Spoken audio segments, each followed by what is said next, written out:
자, 현대시 16강 이용학 시인입니다.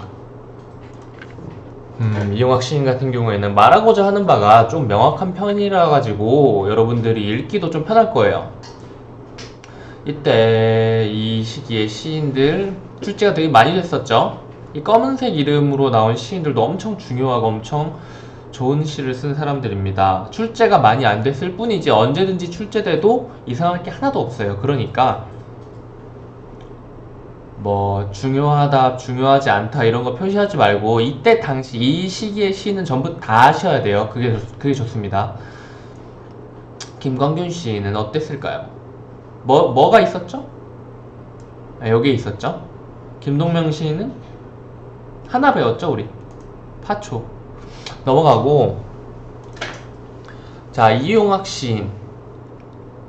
이용학의 작품은 여러 개가 있는데 기출된 거 3개만 찝었어요. 그리고 요 3작품으로 오늘 다 볼 겁니다. 그래서 오늘은 좀 빡빡해요. 이용학 시인에 대해서 알아볼까요? 하려는 말이 뭐랄까 되게 한결같았어요. 그러니까 모든 시에서 다 똑같다라고 말할 순 없는데 대표작으로 불리는 시들에서 하려고자 하는 말이 되게 비슷했어. 다 일제강점기 대규모 유임이네.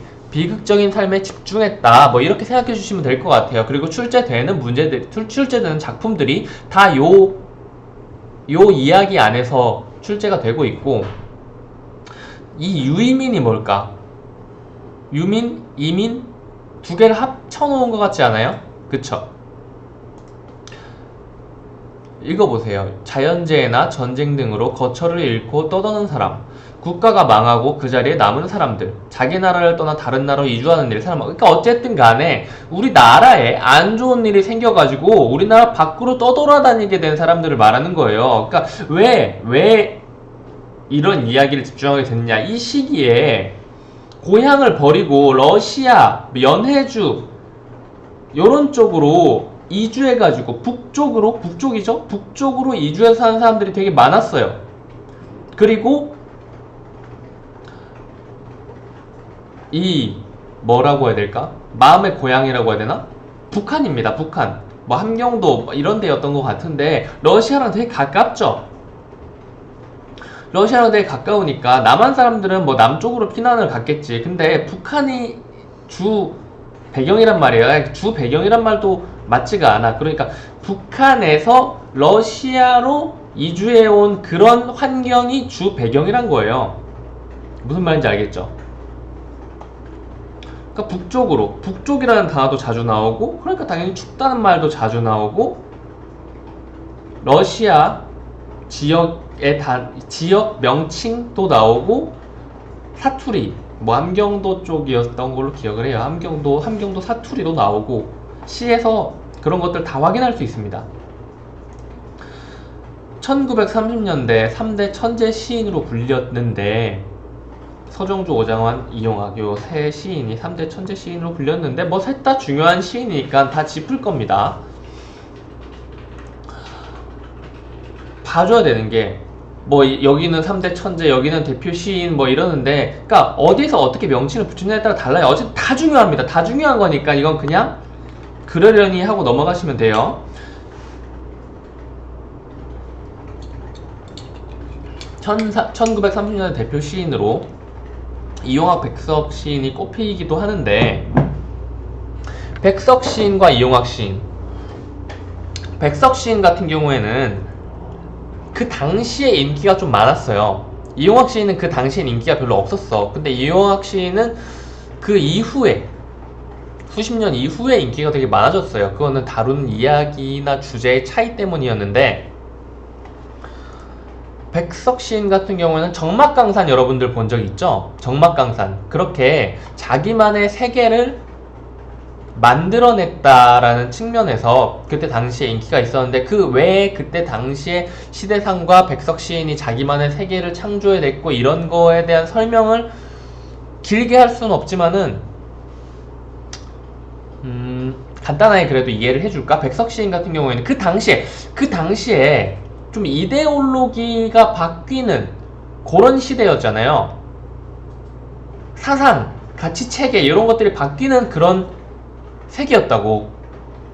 백석 시인 같은 경우에는 그런 의미에서 자기만의 뭔가 새로운 세계와 가치를 만들어냈다는 그런 이미지로 인해서 그때 당시에 인기가 많았다라고 생각하시면 될 것 같고, 반면에 이영학 시인 같은 경우에는 현실을 정면으로 쳐다봤어요. 현실을 직시했어. 그래가지고 현실적으로 지금 이게 너무 힘들고 슬픈 모습이다, 그걸 그냥 이야기하고 노래했어요.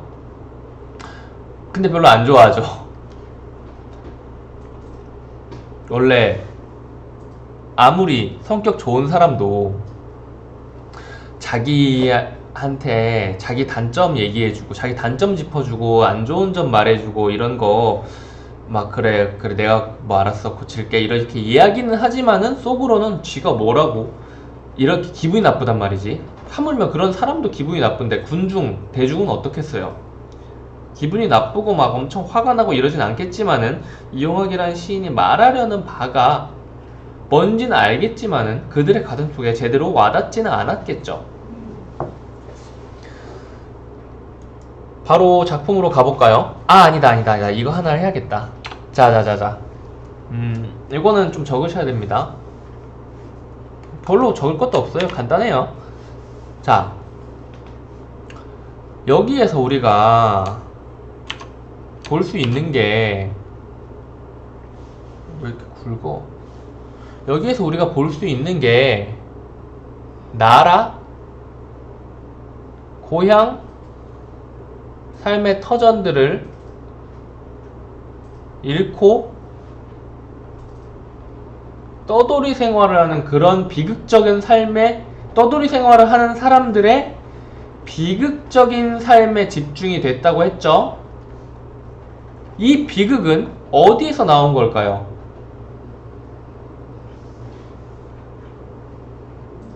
전에 배웠던 단어가 있어요. 우리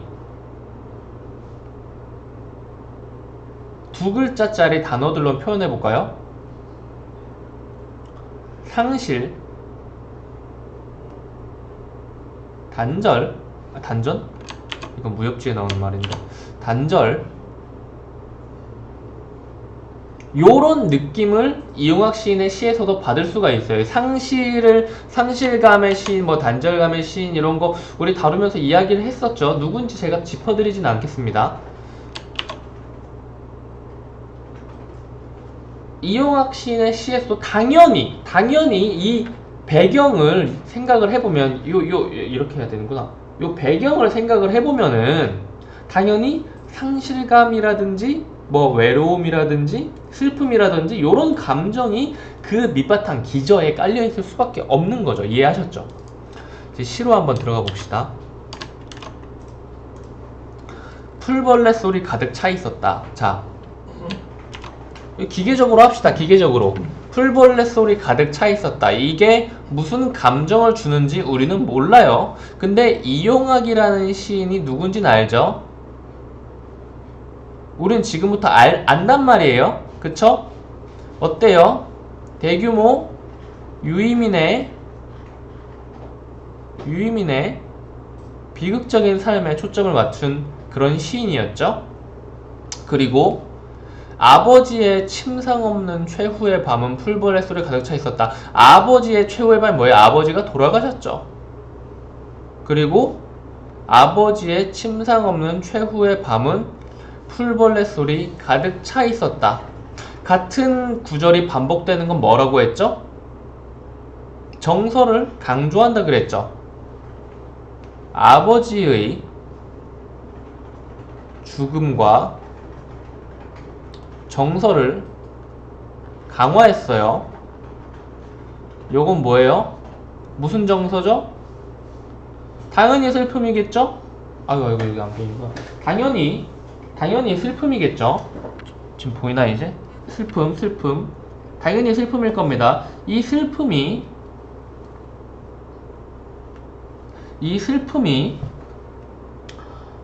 무슨 슬픔일까요?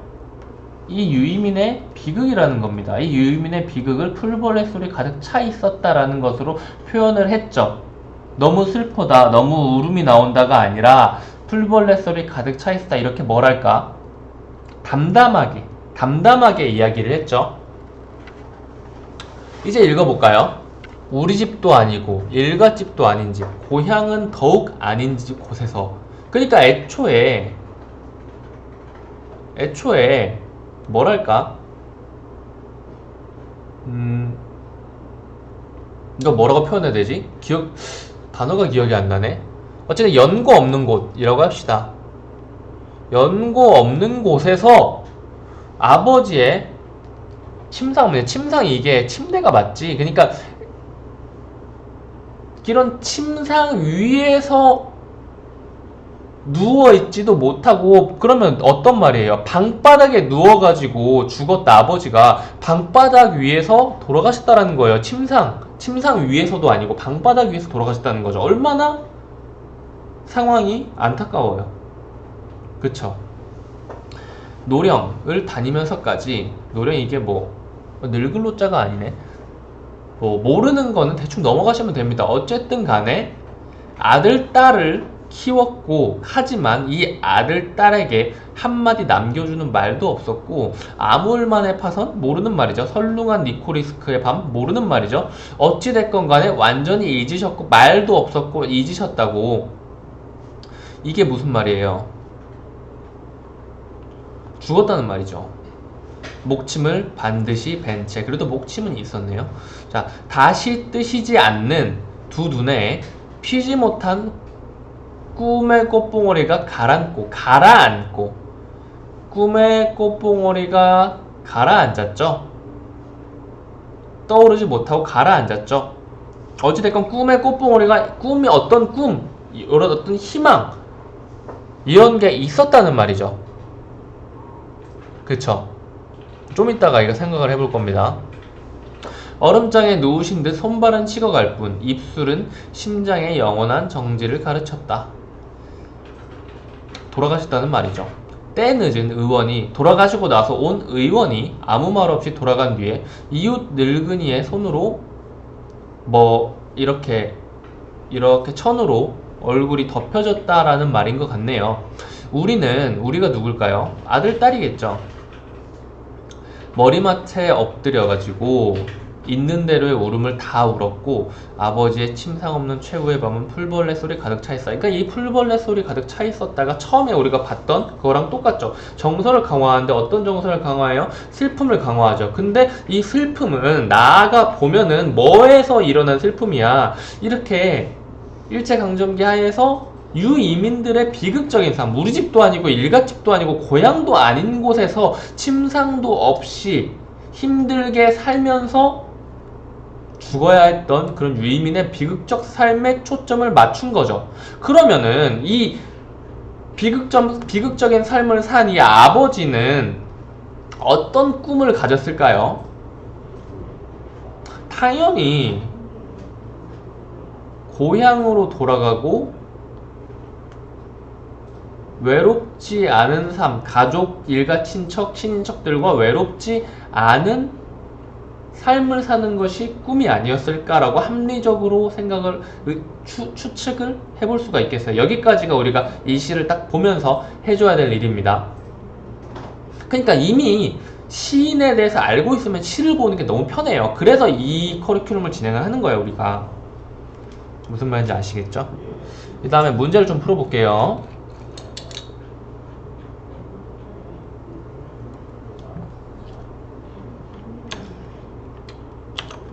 얘네를 말 안 한 거는 요 시에서만 쓰이는 특별한 표현이라든가 그런 거 있죠. 보통 얘네들이, 그러니까 니들이 평가원이 문제를 낼 때, 지문을 출제할 때, 니들이 모르겠다 싶은 거는 우리가 뜻을 알려줄게 라고 합니다. 아, 이걸 깜빡했네. 어쨌든 이 죽음을 다루고 있고, 이거 방금 전에 채워놓고, 자, 죽음을 다루고 있고, 비극적인 삶에 대해서 다루고 있고, 감정이 어느 정도 절제되어 있는 시. 우리 여태까지 다 배웠어요. 배운 시 중에서 떠오르는 게 있지 않나요? 두 개가 떠올라야 돼요. 요거 오늘 다시 찾아가지고 한번 읽어보세요. 요 시들. 아셨죠? 정지용의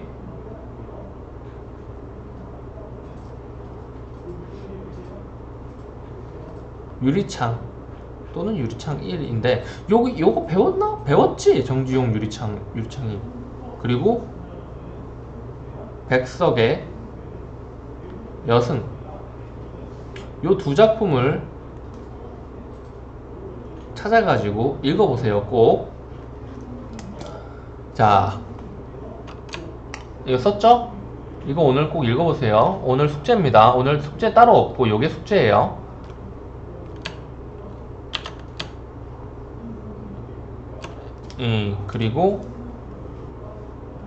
그리고 아니다, 좀 이따가 숙제는 다시 정리를 해드릴 거고 넘어갑시다. 문제를 풀어봅시다. 시가 많으니까. 자, 요거는 내 얼굴을 좀 없애고 해야겠구만. 보면은 노령, 러시아의 영토네요. 그쵸? 노령이라는 걸로 뭐 늙은 그게 아니라는 게 늙을로자가 아님으로써 알 수 있었고, 잘해온 키운 아무울만, 니코리스크, 오호츠크의 근처에 러시아 지명. 제가 궁금해가지고 아무울만이랑 니코리스크에 대해서 이게 어떤 동네인지 검색을 해봤는데 중국이랑 러시아의 접점? 중국이랑 러시아 국경의 접점 같은 느낌이라고 보시면 될 것 같아요. 그 이상까지 알 필요는 없고 그냥 러시아예요. 러시아고 북쪽이고 설룽아는 춥고 차가운 이라고 합니다. 자, 그래서 가와 보기 작품들의 화자가 동일하다고 할 때 이용학 가를 보기와 관련지어 감상한 내용으로 적절하지 않은 것은, 보기는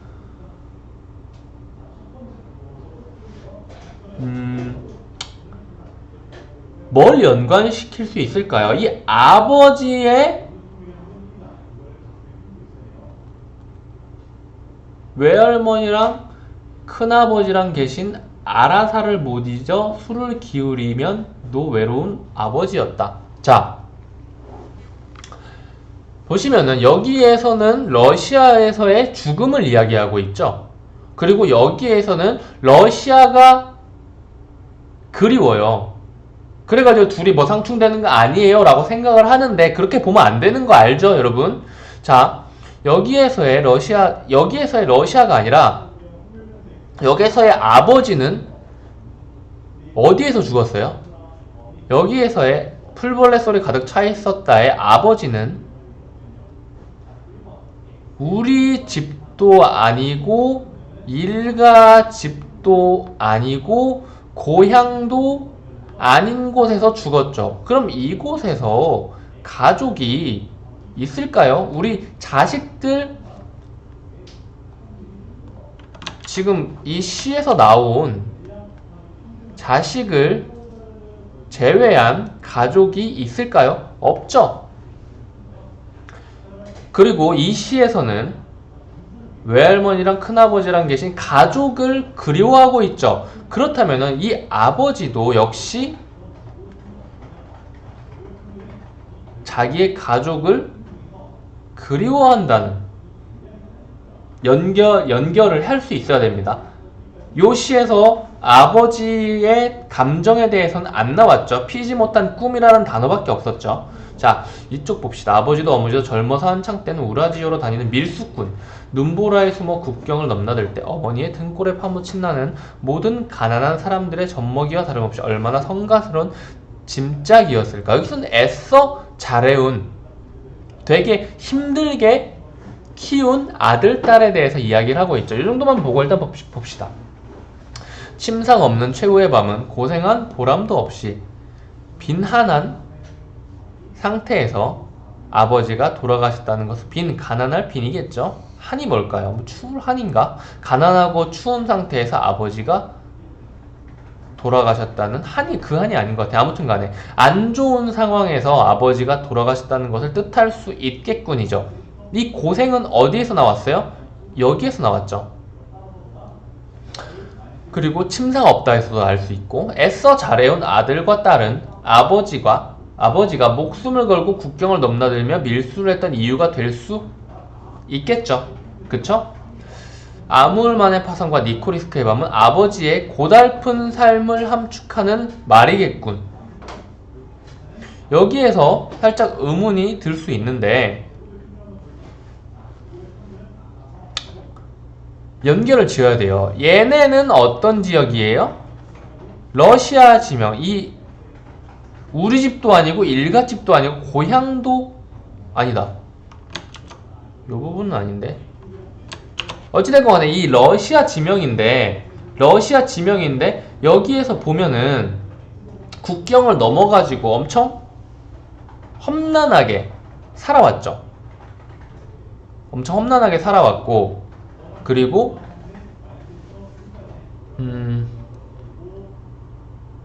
추론 문제가 이래서 어렵다니까. 이걸 뭘로 설명을 해야 될까?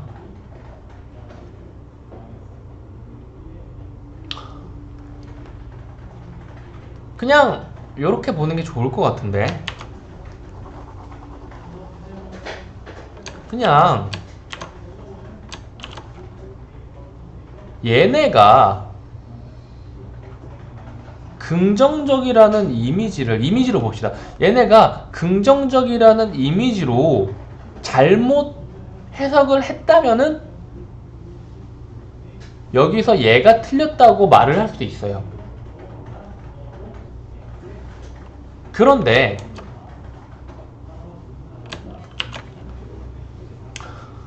이 우리 집도 아니고 일갓집도 아니고 고향은 더욱 아닌 곳이 바로 러시아일 테고, 이 러시아에 있는 요 곳은 힘든 삶의 공간이었을 겁니다. 그러므로 부정적인 공간이라는, 부정적인 시어라는, 힘든 험난한 삶을 상징하는 시어라고 생각을 해 주셔야 되고, 만약에 그렇게 생각을 했다면 얘랑 연관을 지어가지고 얘는 맞는 말이 돼야 되는 거고요.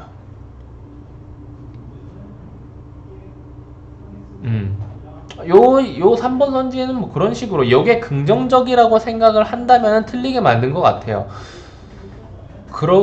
너무 당연히 그게 아니라서. 그쵸? 일단 다음 거 가봅시다. 피지 못한 꿈은 외로운 삶에서 벗어나고 싶어 했던 아버지의 소망이 끝내 이루어지지 못했음을 뜻할 수 있겠군. 여기죠? 외로운 아버지였죠? 있는 대로의 울음은 아버지의 생명을 위태롭게 했던 것에 대한 우리의 회한과 반성일 수 있겠군. 이게 이 있는 대로의 울음이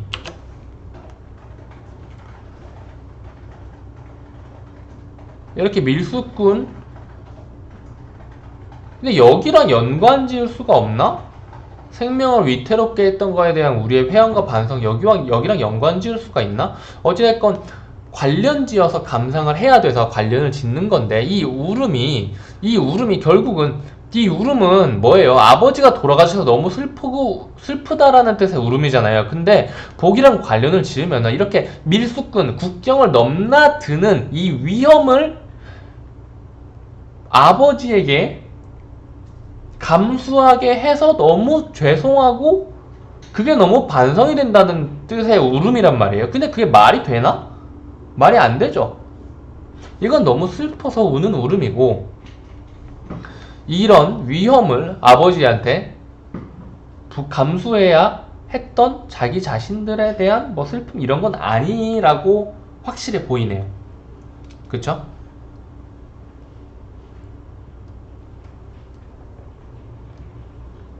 좀 오래된 문제라 추론삘이 좀 심하게 나죠.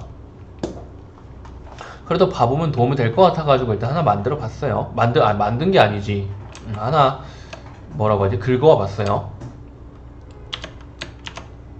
이 다음 시인데, 낡은 집. 여기에서 여러분들 이거 하나만 짚고 갑시다. 여러분들 뭐 서정시는 뭐고 서사시는 뭔가요? 라고 물어보는 학생들이 있는데, 음, 뭐라고 해야 될까? 요 둘을 완벽하게 구분해 주는 건 없는 것 같아요. 근데 일반적으로 우리가 만나는 대부분의 시들은 전부 서정시인데, 서정시가 뭐예요? 정서를 노래했다는 가장 큰 특징이 있죠. 서사시는 이야기예요. 마치 소설 같은 어떤 사실, 영웅적, 업적, 신화 등등등에 대해서 읊은 이야기죠. 그러면 당연히 어떻게 될 수밖에 없어요? 내용이 길어질 수밖에 없죠. 내용이 길어질 수밖에 없죠. 내용이 길어질 수밖에 없고, 내용이 길어질 수밖에 없고, 그러면 당연히 이런 식으로 엄청나게 길어질 텐데, 왜 그럴 수밖에 없냐? 이야기를 전해야 되니까 소설 같은 특징을 지니는 거예요. 근데 이렇게 연을 구분해 놨을 뿐이죠. 이 낡은 집도 서사시예요. 서사시이지만은 되게 굉장히 짧은 서사시죠. 서사시 치고는. 그래서 근데 굳이 이 구분에 너무 집착을 할 필요가 없는 게 뭐냐면은, 요 시는 서정시이다, 요 시는 서사시이다라고 이 시를 어떻게 규정 짓는 문제가 나오진 않아요. 뭔 말인지 아시겠죠? 그러니까 이 시에는 서정적인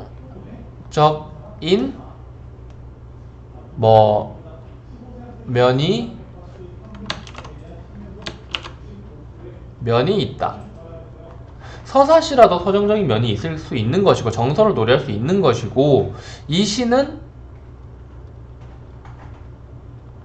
이야기를 전달하고 있다. 이런 식으로 서사적인 특징을 가지는 서정시도 있는 거예요. 이게 너무 어렵다라고 생각이 들 수도 있는데, 아까 우리 말했죠? 백석의 여승, 그리고 방금 우리 본 풀벌레 소리, 그리고 요 다음에 보게 될 그리움이라는 시 있죠. 얘네들도 어느 정도는 이야기를 포함하고 있기 때문에 어느 정도는 서사적인 특징이 있다고 말을 할 수 있는 거예요. 어떤 스토리를 포함하고 있잖아요. 그쵸? 그래서 너무 서정시, 서사시 이런 거를 구분 짓는다라는 것에 집착하면 안 되고, 애초에 완벽하게 구분 지을 수가 없는 내용이니까 너무 그렇게 생각하지 말고, 서사적인 특징이 있다, 서정적인 특징이 있다, 요걸로 봐줘야 돼요. 서사적인 특징이 있는 시고 서정적인 특징이 있는 시인데, 근데 길면 서사시라고 그냥 생각을 하세요.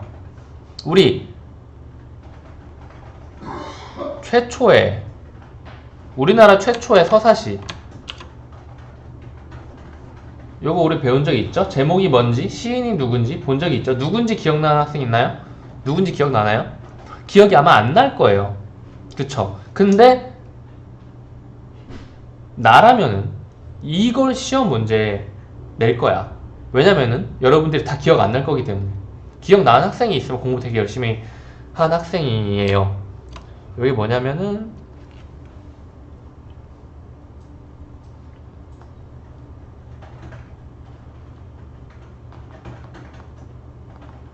이제 기억나나요?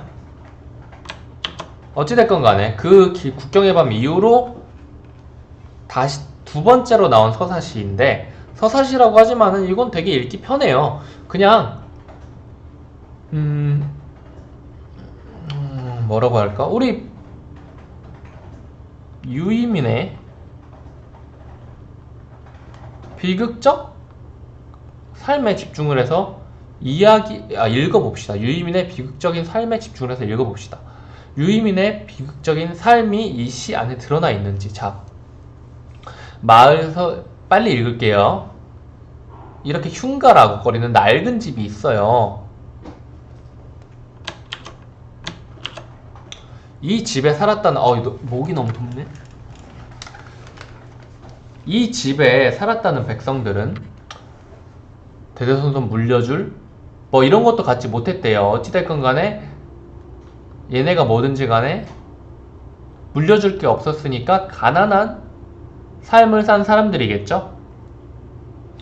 이 집에 살던 사람들을 이제 이야기를 하고 있는 거예요.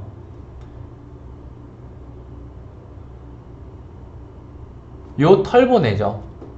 당나귀, 항구로 가는 콩실의 늙은 둥글소, 얘네가 전부 없어졌어. 이 털보네가 키우던 당나귀, 소 요런 게 전부 다 없어졌죠. 털보네가 떠나갔으니까 다 같이 갔겠죠. 찻길이 놓이기 전에 이렇게 야생 동물들이 마음 놓고 뛰어다니던 시절에 털보의 셋째 아들은, 그리고 이 셋째 아들이 뭐예요? 나의 동무예요. 내 친구예요. 내 친구가 이 낡은 집의 안방에서 태어났어. 그래서 털보네는 또 아들을 봤다고. 송아지라도 불었으면 팔아나 먹지. 마을 아낙네들은 무심코 차가운 이야기를 가을 냇물에 실어보냈다는 그날 밤. 여기가 무슨 말일까? 만약에 털보네가 아들을 낳은 게 아니라 송아지라도 불었으면 송아지를 한 마리 더 늘어서 송아지를 소가 한 마리 낳아가지고 송아지 숫자가 한 마리만큼 불었으면 팔아나 먹지. 팔아먹기라도 할 텐데 돈이라도 벌 텐데 아들을 낳으면은 팔아서 돈도 안 되는 쓸모가 없다는 거죠. 왜 쓸모가 없을까요? 어떤 상황이길래? 왜 돈의 쓸모가 있고? 그러니까 가난한 삶이라는 거죠. 이 가난한 삶에 소주에 취한 털보의 눈이 붉은 게 어떤 의미일까? 가난한데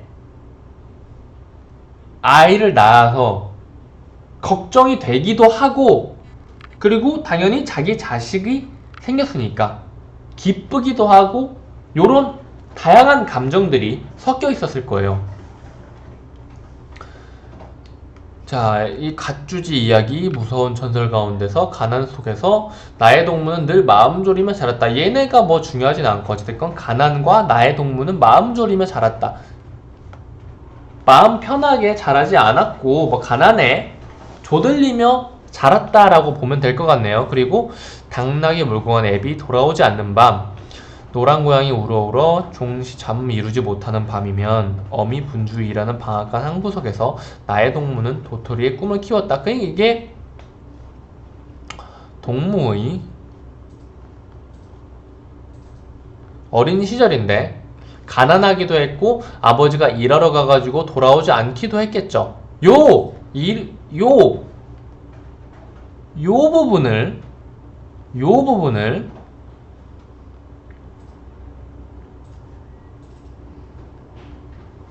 뭐랑 연관 지을 수 있을까요? 우리 방금 전에 본 내용 중에서 뭐랑 연관 지을 수 있을까요?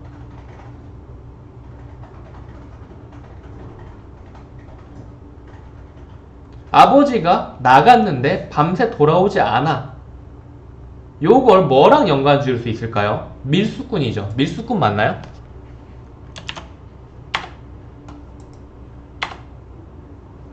이 밀수꾼이랑 연관 지을 수 있죠. 요게 백석의 여승에서도 요 비슷한 느낌이 나옵니다.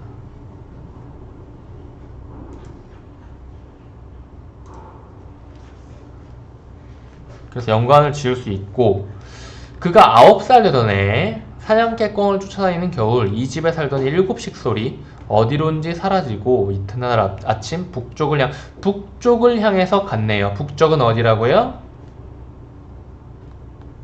러시아겠죠? 우린 이 시인을 아니까 더러는 오랑캐령 쪽으로 갔으리라고, 더러는 아라사로 갔으리라고, 이웃 늙은이들은 모두 무서운 곳을 짚었다. 지금은 아무도 살지 않는 집, 마을에서 흉집이라고 꺼리는 낡은 집, 제철마다 먹음직한 열매, 탐스럽게 열던 살구, 살구나무도 글거리가 뭐냐면은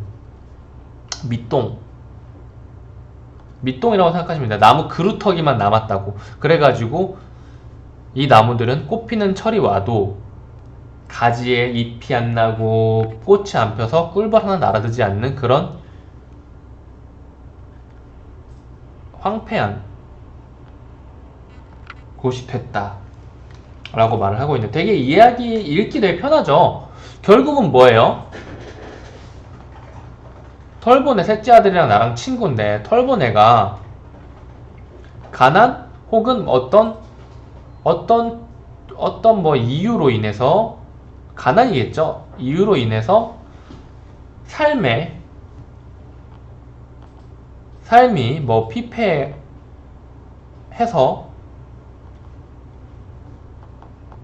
떠났어.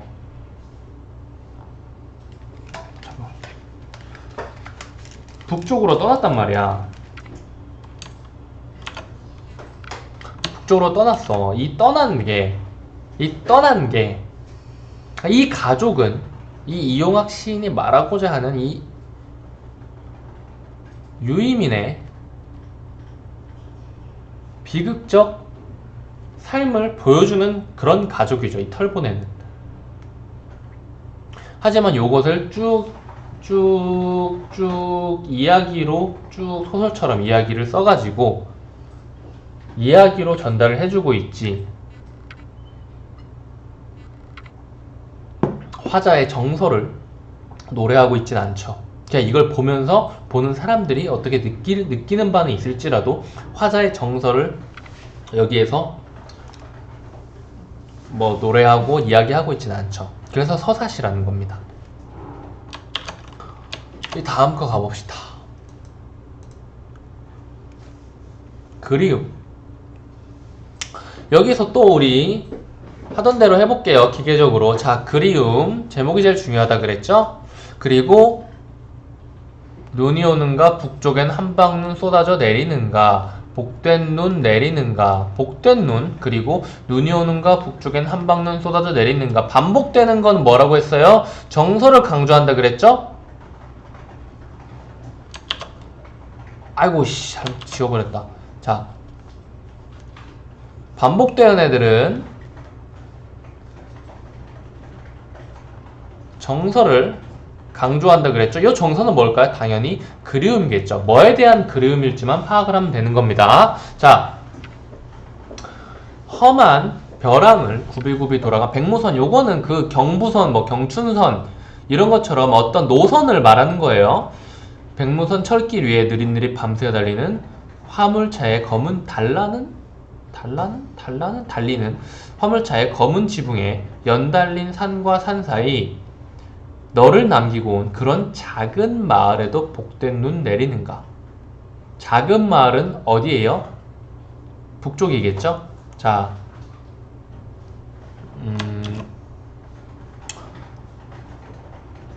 북쪽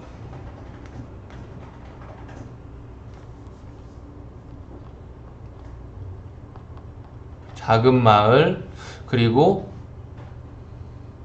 잉크병 얼어드는 이러한 밤에, 잉크병까지 얼 정도로 이렇게 어쩌다고 추운 밤에 어쩌자고 나는 잠을 깼을까. 그리운 곳, 차마 그리운 곳.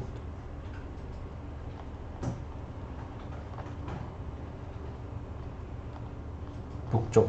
요 네 가지, 북쪽, 작은 마을, 그리운 곳, 북쪽. 요게 전부 다 같은 곳을 이야기하고 있죠. 그곳이 그리워요. 그곳이 그리워요. 그리고 이용학 시인은 뭐에 대해서 이야기를 하고 있죠? 유이민의 비극적 삶에 대해서 이야기하고 있죠. 이 화자는 북쪽의 가족, 너를 남기고 떠나왔어요. 너를 남기고 떠나왔어요. 자, 지금 그 상황이고, 현재 배경은 뭐죠? 밤이고, 눈이 내립니다. 그쵸? 밤이고, 눈이 내리는데, 잠에서 깼어요. 그리고 엄청 추워요.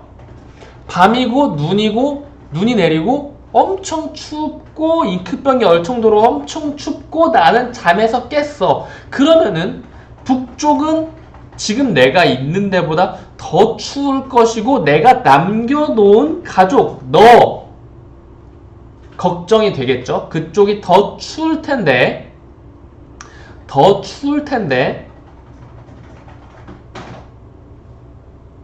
어떻게 지내고 있을까? 추위는 잘 피하고 있을까? 라는 걱정을 하겠죠. 그리고 그 감정은 뭐예요?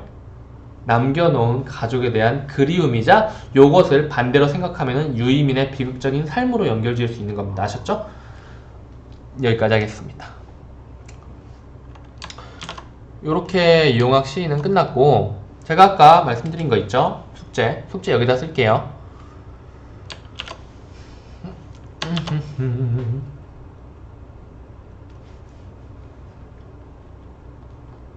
유리창 그리고 여승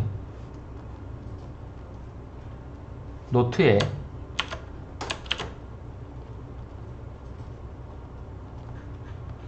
써서 유리창 여승 그리고 풀벌레 소리 가득 차 있었다. 이렇게 세 작품을 노트에 써서 어떻게 쓴다고? 살면서 가장 잘 쓴 글씨체, 살면서 가장 또박또박 잘 써가지고 게시판에 올려주세요. 의미 없이 하는 게 아닙니다. 요거 쓰는 것 자체가 엄청나게 도움이 될 거예요. 나중에 그렇게 느끼게 될 겁니다. 꼭 해서 제출하세요. 아시겠죠? 여기까지 할게요.